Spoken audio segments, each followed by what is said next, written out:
یہ ساری چیزیں عبد المطلب دیکھ رہے تھے، اور جب اس بچڑے کو ذبح کیا، اس کی کھال نکالی، اس کا کھال کا فرش بنا دیا اور چھوڑ دیا، اور پھر وہیں گوبر تھا، عبد المطلب کے دماغ میں آیا کہ یہ جگہ جو ہے یہ وہی ہے جو خواب میں بتائی گئی تھی۔ انہیں ایسا لگنے لگا کہ بھئی ایک جگہ تو وہ ہے جہاں وہ پہلے ذبح کیا گیا تھا، وہاں اس کا خون پڑا ہے، اور دوسری جگہ وہ ہے جہاں اس کی صفائی کی تو وہاں گوبر تھا۔ اور وہ سوچنے لگے کہ ایک بات تو میرے خواب کی پوری ہو گئی۔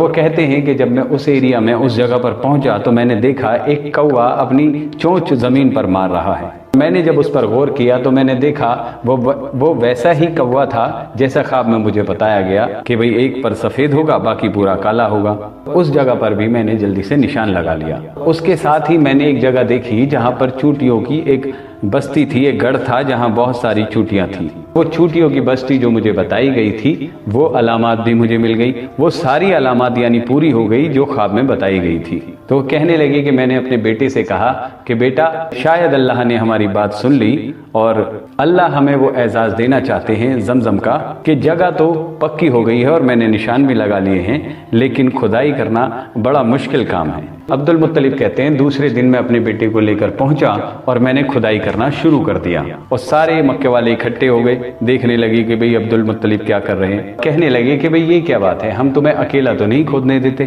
بھئی یہ اتنا بڑا صرف جو ہے زمزم کا تم لے جاؤ، کیونکہ انہیں بھی یہ لگ رہا تھا کہ ہو نہ ہو عبد المطلب زمزم کی تلاش کر رہے ہیں۔ یہاں تک کہ وہ لڑائی کے لیے تیار ہو گئے، لیکن عبد المطلب نے اپنے بیٹوں سے کہا کہ تم ان لوگوں کو روکو، اور جب تک تم انہیں روکو گے میں تب تک کھدائی کرتا رہوں گا، کیونکہ جگہ تو ہمیں پکی مل ہی گئی ہے۔ تو علماء نے لکھا ہے کہ بھئی ان کے بیٹے جو ہے جھگڑا کرتے رہے باتوں سے بول کر، اور ان لوگوں کو باتوں میں لگاتے رہے، روکتے رہے، اور زمزم جو ہے وہ مل گئی۔ جیسے ہی وہاں پانی کے آثار ملنے شروع ہوئے، عبد المطلب نے اللہ اکبر کا نعرہ بلند کیا، یعنی زمزم کو پا لیا، زمزم مل گئی۔ حالانکہ مشرک ہیں، عبد المطلب بھی مشرک ہیں، لیکن جب زمزم مل رہا ہے تو نعرہ اللہ اکبر کا ہے۔ تو یہ جو ہے یہ اللہ ہی کا کام تھا کہ بھئی زمزم کے لیے اتنا جوش اور جذبہ پیدا کرنا کہ وہ اپنے بچوں کو آگے بھیج رہے ہیں لڑائی کے لیے، اپنے بچوں کو دینے کے لیے تیار ہیں زمزم پانے کے لیے۔ تو اصل جو ہے وہ سلسلہ جڑ رہا ہے کہ جیسے زمزم کو اللہ نے پورے عالم کے لیے پیدا کیا، محمد مدنی کو بھی پورے عالم کے لیے پیدا کیا۔ جب زمزم ملنے پر اللہ اکبر کا نعرہ بلند ہوا تو عبد المطلب نے کہا کہ بھئی اب تو زمزم میں نے ڈھونڈ لیا ہے، اب کس بات کی لڑائی یا جھگڑا۔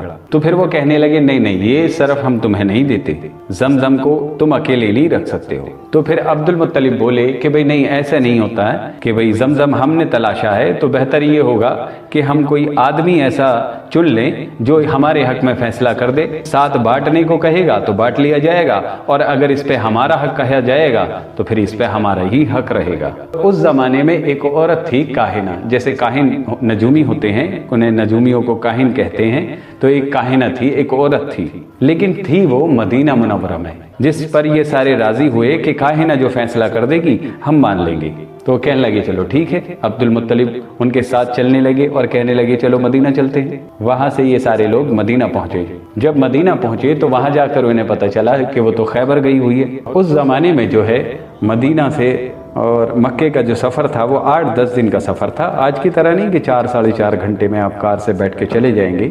اس زمانے میں 8-10 دن کم سے کم لگتے تھے۔ پھر وہ لوگ وہاں سے خیبر کے لیے نکلے، اور جب خیبر پہنچے تو خدا کی قدرت یہ ہے کہ جس علاقے میں وہ اترے وہاں پانی ختم ہو گیا۔ پیاس کی یہ شدت تھی کہ سارے قریش یہ کہنے لگے چلو بھئی جلدی سے قبریں وبریں کھود لو، کیونکہ پانی کے بنا سبھی مرنے والے ہیں۔ تو جہاں عبد المطلب نے اپنا اونٹ بٹھایا تھا، جب اس اونٹ کو کھڑا کیا تو وہاں پانی نکل آیا، اور سب نے اس پانی سے پیاس بجھائی اور اپنی جان بچائی۔